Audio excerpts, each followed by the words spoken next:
ગોડાદરા લાલગેટ પછી એસએમસી અલથાણ હળપતિ નિવાસમાં રેડ પાડતા 2700થી વધુ બોટલ મળી, એક હેન્ડલર ઝડપાયો અને મુખ્ય આરોપીને વોન્ટેડ જાહેર કરાયો। સુરતના અલથાણ વિસ્તારમાં આવેલા ન્યૂ હળપતિવાસ જે સત્યસાઈ હોસ્પિટલની નજીક છે ત્યાં સ્ટેટ મોનિટરિંગ સેલ દ્વારા મોડી રાત્રે દારૂબંધીને લગતો એક દરોડો પાડવામાં આવ્યો હતો। આ દરોડામાં કુલ રૂપિયા 8,10,220નો મુદ્દામાલ જપ્ત કરવામાં આવ્યો હતો, જેમાં 2769 નંગ વિદેશી દારૂની બોટલો ટીનનો સમાવેશ થાય છે, જેની કિંમત 7,75,220 આંકવામાં આવી છે।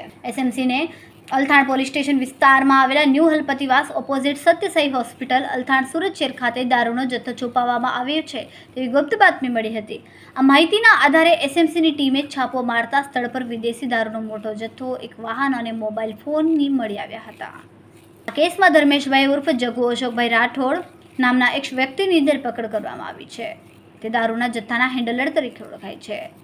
જો કે આ પ્રકરણનો મુખ્ય આરોપી દિનેશભાઈ ઉર્ફ દિનુભાઈ સુરેશભાઈ રાઠોડ હજુ વોન્ટેડ છે। કેમેરામેન સેનિલ વિરાણી સાથે વિશાલ છેઠા, માનવ પ્રભા ન્યૂઝ, સુરત।